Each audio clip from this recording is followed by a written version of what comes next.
안녕하세요. 대단히 반갑습니다. 그림만 장영TV 이종수입니다. 이번 시간은 1163번째 시간으로 한국인의 정신문화 3이라는 글을 읽어드리겠습니다. 한국인의 정신문화 3. 다만 한국에서 무교라고 말하는 사람들의 생활 방식이 진정한 의미의 비종교인에 가까운지는 고찰해 볼 필요가 있다. 앞서 설명했듯이 종교가 있다고 이야기하는 서구에서도 적극적인 종교활동을 하는 사람이 종교가 있다고 말하는 사람 수의 반에도 미치지 못하는 것처럼 종교 유무에 대한 이해도가 서로 다르기 때문이다. 서구에서는 부모로부터 특정 종교의 영향을 받고 해당 종교에 의한 의식을 연 1회 또는 그것보다 작아도 자신의 생활에서 특정하게 믿는 신이 명확하거나 또는 생활 철학에 영향을 주는 종교가 있을 때 그 종교의 신자라고 답을 하지만 한국인들은 적극적인 종교 활동을 가져야만 신자라고 대답하는 경향이 높다. 보통 유럽이나 서아시아에서 한국인에게 종교가 무엇이냐고 물어볼 때 무교라고 대답하면 대부분 놀라고 한국인 50%가 종교가 없다고 대답하면 그런 생활이 어떻게 가능하냐며 충격을 받는다. 이는 과거 종교와 정치가 분리되지 않고 종교 자체가 철학인 시절부터 극단적인 종교 탄압 등의 단절 없이 역사가 지속되었던 서구 유럽의 기독교 문화나 서아시아, 아프리카의 이슬람교 문화와 동남아시아의 이슬람, 불교 문화권에서 흔히 볼 수 있는 반응인데 이들의 관점에서 재구성한다면 사실 종교가 없다고 말한 한국인 50%의 대부분이 유교가 종교라고 말해야 옳다.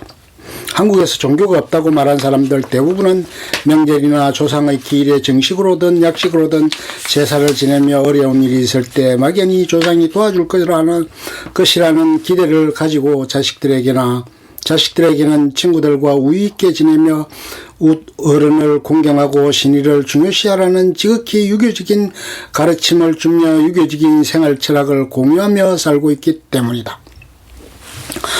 다만 앞서도 언급되었듯이 이제는 유교가 종교라기보다는 학문이나 관습에 가까워 종교라고 언급하기 어려운 면이 있고 일제강점기와 6.25 전쟁 산업화 시대를 겪으며 비효율적이고 체면 중시의 유교 문화의 반감으로 인해 유교적인 삶의 태도를 가지고 있으면서도 그것이 유교적인 철학인지를 인식하고 있지 못하다 보니 그렇게 되었을 가능성이 크다. 또한 유교의 이런 특정들로 인해 타 아시아 국가들에 비해 한국의 기독교용 외래 종교의 전파가 용이했던 측면도 있다. 한국인 대부분이 유교적 제사와 생활 철학을 가지고 살게 된 데에는 당연히 조선왕조 500년의 영향이 크며 숭룡불 정책으로 인해 불교를 극단적으로 탄압한 데도 영향이 있다. 실제 정치 철학으로 유교를 받아들인 중국 등의 다른 동아시아 국가에서도 조선만큼 불교를 탄압한 예는 거의 없으며 조선의 정도전이 이상적으로 생각한 이른바 유교 원리주의 국가에 가까울 정도로 유학의 이상을 가장 현실화한 국가였기 때문에 불교에 대한 탄압이 유독 강했다. 만일 한반도 역사에 조선왕조 500년이 없었다면 한국인의 50% 이상이 불교 신자였을 가능성도 있다. 다만 일본의 예를 생각해보면 조선왕조가 없었다고 불교가 국교 수준이 되었을 거라는 건 지나친 해석일 수 있다. 다만 통계마다 개신교, 불교의 순위와 비율이 바뀌는 등 오차가 존재한다. 2012년 경기도에서 조사한 바에 따르면 종교업선이 50.3%, 개신교 24%, 불교 15.6%, 천주교 9.4%, 기타 0.7%, 위 조사와는 차이가 있다. 한국에서 기독교와 불교 등 메이저 종교들은 기복신앙으로 기능하고 있는 측면이 있다. 종교의 자유가 제대로 보장되었으인지 이상한 종교와 그로 말미암아 벌어지는 다툼이 있지만 다른 나라처럼 피를 보는 대립은 없어 대체로 종교 문제에서는 얌전한 편이다. 그런데 사실 종교 대립이 적은 까닭은 위에 언급한 국가가 명시해놓은 종교의 자유 때문이기도 하지만 법치주의 시스템이 제대로 돌아가고 있고 대부분 종교의 과몰입하지 않으며 어디까지나 믿는 신의 차이일 뿐이라는 생각을 하기 때문이다.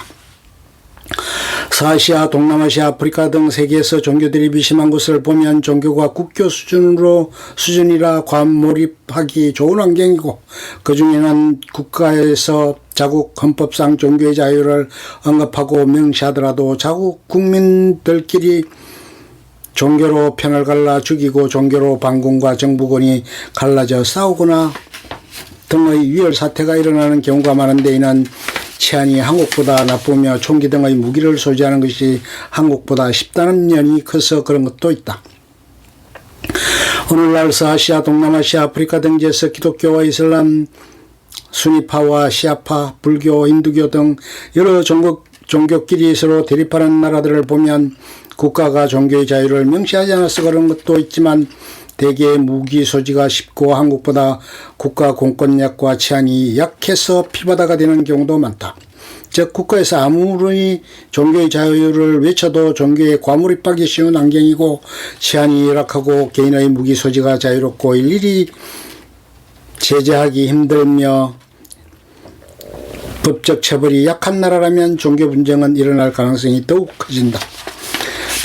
반면 한국에서 종교 분쟁이 발생하지 않는 원인을 한국인에게 전통적으로 큰 영향을 준 유교와 불교의 영향으로 분석하는 주장도 있다. 유일신을 섬기는 종교들은 자신만이 진리를 소유하고 있다고 주장하고 하며 다른 종교에 대해서 뼈타지기 되기 쉬운 면이 있고, 이에 따라 종교 분쟁이 원인이 되기도 한다.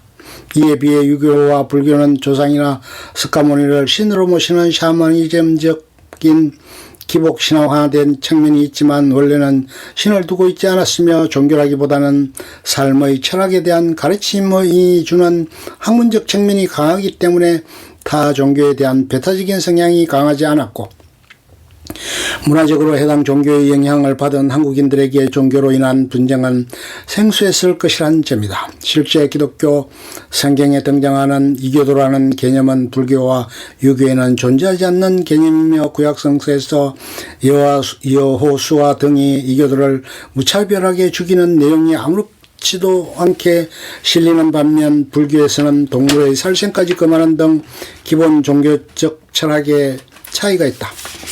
이로 인해 한국인들은 타 종교를 배척하는 모습을 안 좋게 보는 성향이 있으며, 특히 일부 개신교인들이 행하는 종교 테러에 대하여 민감할 정도로 반감을 가지는 데는 이런 배경이 있다고 분석할 수 있다.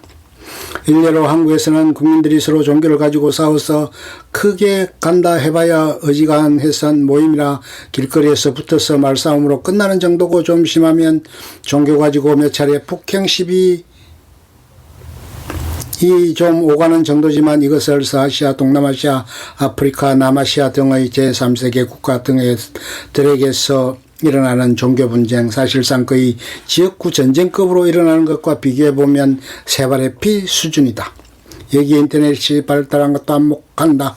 한국의 경우 인터넷이 발달하면서 인터넷상의 폭력, 악플, 온라인상의 명예훼손 등이 발달하여 사회적 폭력 방법이 과거나 다른 나라처럼 과격하게 오프라인에서 때리고 부수는 것을 온라인상의 폭력이 어느 정도 대체하는 면이 크다. 한국에서의 종교 분쟁이나 정치 분쟁이 벌어지는 경우도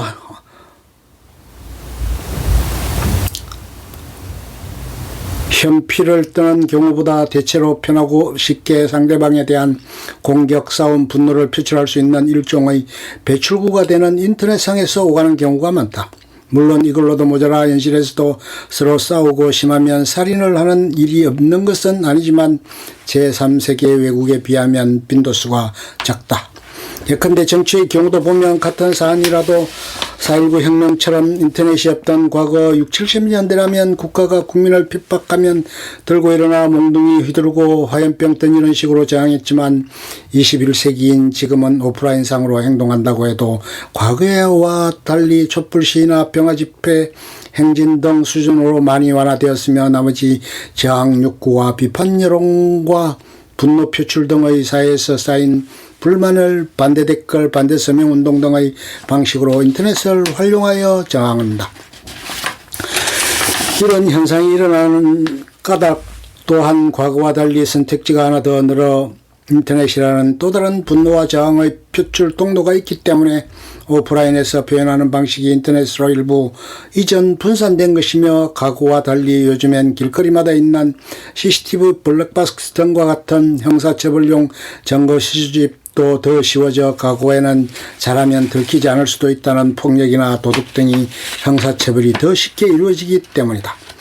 만일 가정에서 한국도 제3세계 국가들처럼 총기와 로켓포 등의 개인 무기 휴대가 길거리에서 흔히 볼 수 있을 정도로 보편화되거나 자율화되고 경찰과 공권력의 형사처벌이 지금보다 많이 약해져서 사람들이 처벌을 크게 신경 쓰지 않는다면 외국만큼은 아니어도 한국에서도 종교나 정치 등의 민감한 이슈로 유혈 사태 서로 총질가 일어날 가능성도 있다. 그리고 개신교와 달리 한국의 불교와 천주교는 함께 행사를 치르거나 종교계 그물끼리 함께 사회운동을 하는 등 나름 꽤 사이가 좋은 편이다. 다음과 같은 식으로 부처님 오신 날을 천주교가, 성탄절을 불교가 축하해주는 사이다.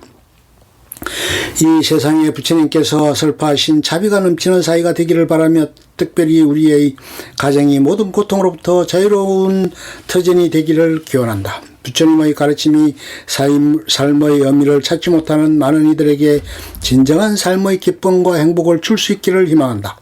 염수정 안드레아 추기경 2014 부처님 오신 날 축하 메시지. 이렇게 종교적으로 분리된 이유를 박정희 정권으로 꼽기도 한다. 옛날만 해도 집집마다 신주단지가 있고 마을마다 선앙당이 있는 전통적인 기복신앙이 대표적 종교였다고 한다. 이것을 미신인을 없애고 건대화 한다는 명목하에 전국민적으로 배척을 하였고 전두환 정권 시절에 전통문화에서 기복신앙인이 축제나 놀이와 연결되어 있음을 알고 다시 살리려 했지만 이미 많이 사라진 상태.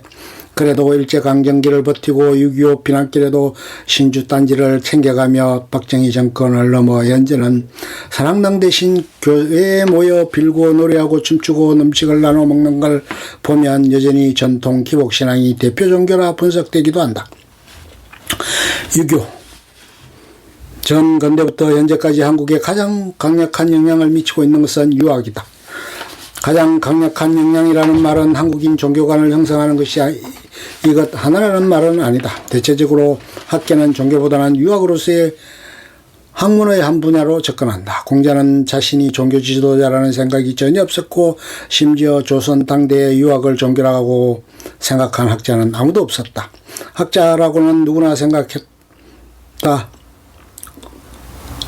릴리전의 일본 번역어 종교라는 개념 자체가 아주 건대적인 개념이라는 것을 생각하면 너무나 당연한 일이다. 때문에 이 항목을 쓰는 것이 부적절할 수도 있으나 한국인에게 너무나 강력히 영향을 미쳐서 종교 문서에 쓰여 있다고 생각하면서 넘어가도록 하자. 혹시나 한국인의 학문관 분야가 자세해지면 이거를 옮겨가야 할 수도 있다. 유학은 한국인의 사상에 영향을 미쳤다.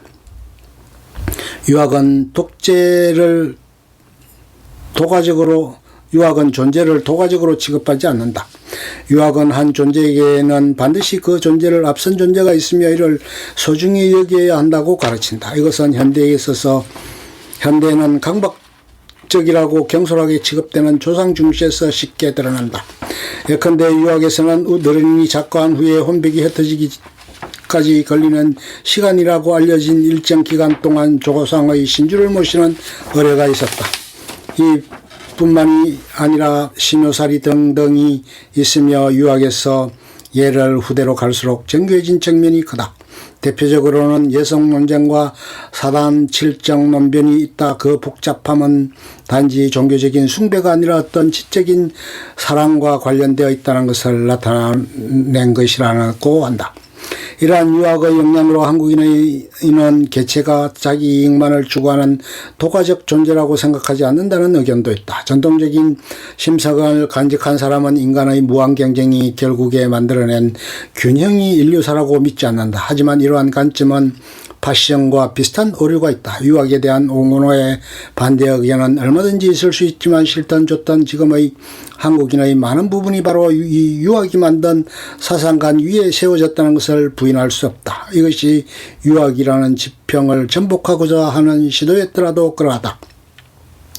현세의 부와 안녕이 중요하다고 가르치는 유교는 한반도를 500년 동안 다스린 나라의 이념으로 있었다. 조상님 모시기 또한 현세의 복을 빌기 위함이었으나 나중엔